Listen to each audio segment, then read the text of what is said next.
Sveiki visi. Išaušo diena, kai ir neatlaikė baltasis kontroleris. Žalias suremontuotas ir dabar pavaduoja baltai ir noriu papasakot, kas čia įvyko. Nustačiau jau gedimą, sudegė diodų tiltelis, ne visas, bet vienas diodas pramuštas yra. Buvau jau pajungęs galingesnį diodų tiltą 300 amperų 1600 voltų ir pratestavau kontrolerį būtent ir viskas veikia, krauna. Čia matosi prilituoti laidai, prie diodų tiltelio buvo pajungti, įkelsiu nuotraukas. Žodžiu, yra taip.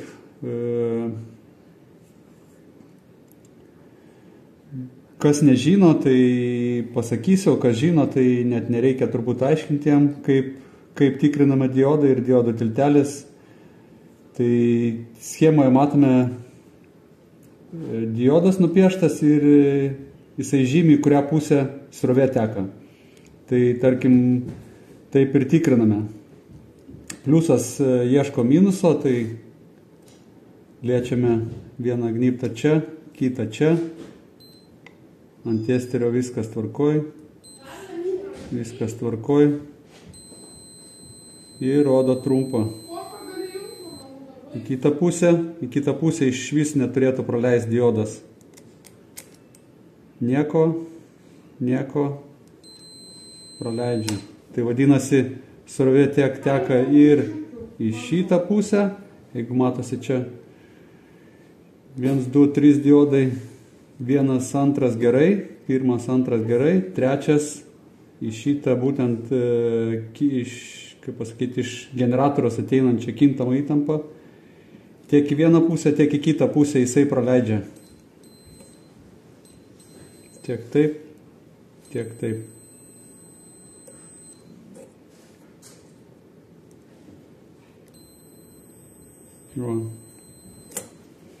Dabar jeigu šitą patikrint pusę, tai vėlgi žiūrim pliusas ir į šitą pusę. Iš šitos pusės turi tekėti srovė į šitą pusę. Tai liečiam čia, patikrinam. Gerai.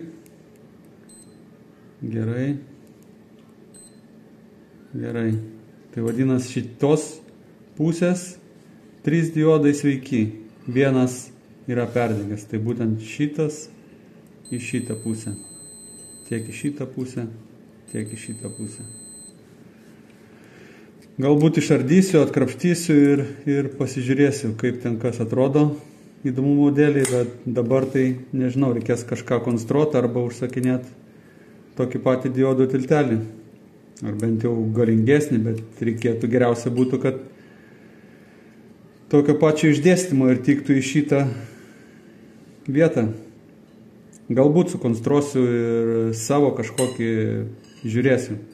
Ant šito radiatoriaus gal sudėsiu tiesiog diodus prisukamus kažkokius ir bus daug patikimiau, man atrodo, negu kad užlieti ir jie mažiau aušinasi, nežinau dėl ko. Kinija. Kokybė abejotina kinų. Matyt, padaro tam, kad sudegtų ir remontuotum. Tai kas moka remontuoti, tiem pasisekė. Kas nemoka remontuoti, reikia kreiptis į tuos, kas žino. Arba pirkti produktą, kuris jau ten tikrai kainuoja ne 200 eurų, o netoli 1000. Bet mažai vėjo jėgainė iki kilovato, iki 1,5, tai tikrai tokio kontrolerio už 1000 tikrai nereikia, užtenka ir už porą šimtų.